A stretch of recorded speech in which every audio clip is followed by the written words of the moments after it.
ব্যথা দূর হয়ে যায়। আসলো না, ডাক দিল না, একদিন, 2 দিন, 3 দিন পার হয়ে যায়, 2 বছর, 3 বছর, 4 বছর পার হইয়া 7টা বছর পার হয়ে গেল। একদিনও মার কাছে আসে না। যে জায়গায় আঘাত করেছিল, চিকিৎসার অভাবে ওই জায়গাটা পচে গেছে, হাড্ডি পয়সা, গোশত পয়সা, দুর্গন্ধ শুরু হয়ে গেছে, বড় বড় পীড়া পড়ে গেছে। মা মাঝে মাঝে ব্যথায় অস্থির হইয়া কান্দে। পাড়া প্রতিবেশী বলে, আমার বাবা কই? আমার বাবারে বলো না, আমার একটা জীবনের শেষ দেখা দিয়া আমার একটা মা বলে ডাক দিত, আমি মায়ের যা ঠান্ডা করে দিত। বুঝাই গেছে, কিন্তু কই বুঝবা না। অবশেষে এলাকার চেয়ারম্যান সাহেবকে খবর দিয়ে বললেন, চেয়ারম্যান সাহেব, আমি মা, দুঃখিনী মা, একটা সন্তানের দিকে তাকাইয়া সব শেষ করে দিয়েছি। আপনারা তো জানেন, আমার পোলার একটু কইবেন, আমার একটা মা পেয়ে ডাক দিয়ে আমার কলিজাটা ঠান্ডা করে দিত, আমি বাঁচবো না।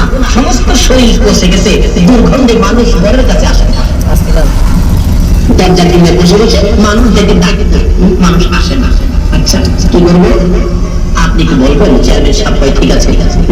বলতেছেন, আব্দুল খালেক, এদিকে তোর মারে বলে মা পেয়ে ডাক দিস না, তোর মা খুব কষ্ট করছে তোর জন্য, আমি তোরে একদিনের সময় দিলাম, কালকের মধ্যে যদি মা পেয়ে ডাক না দেস, তোর ইউনিয়ন কাউন্সিলে গাছের মধ্যে ঝুলাইয়া তোর চামড়া ছিল।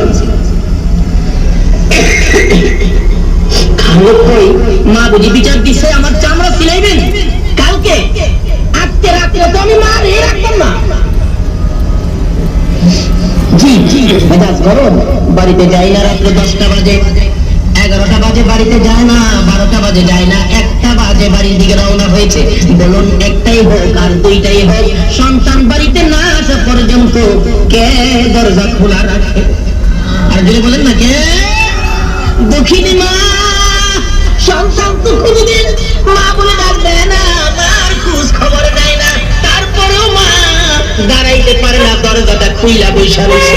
1টা বাজে কেন বাবা আসতেছে না? 1টা বাজে বাড়িতে আসার পর নিজের ঘরের দিকে যাবে, মা ডাক মারছে, বাবা তুই খালেক রে, আয় আমি মার পাশে আয়, আমি মরে যাব, সবাই ঘুমিয়েছে, আমার একটা মা বলে ডাক দিয়ে কেউ শুনবে না, শুধু আমি শুনবো, কেউ শুনবে না, আয় আমার একটা মা বলে ডাক দে, আমার কলিজা মরে যাব। নিশ্চয় যুবক জবাব দেন, তুই কি এখনো মরস নাই? কবে মরবি?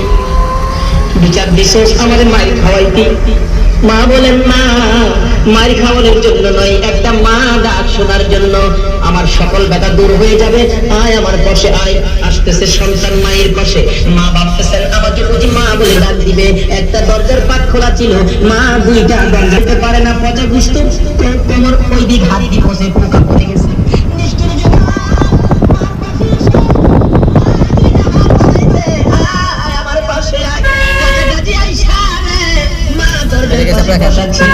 এত জোরে একটা লাঠি মারছে, মা চিৎ হইয়া পড়ে গেছে, হুঁশ হয়ে যায়। তারপরও মাকে পায়ে ধরে শাসরাইয়া বাড়ির পাশে একটা নদী ছিল, কাদা পানির মধ্যে ফেলে দিতে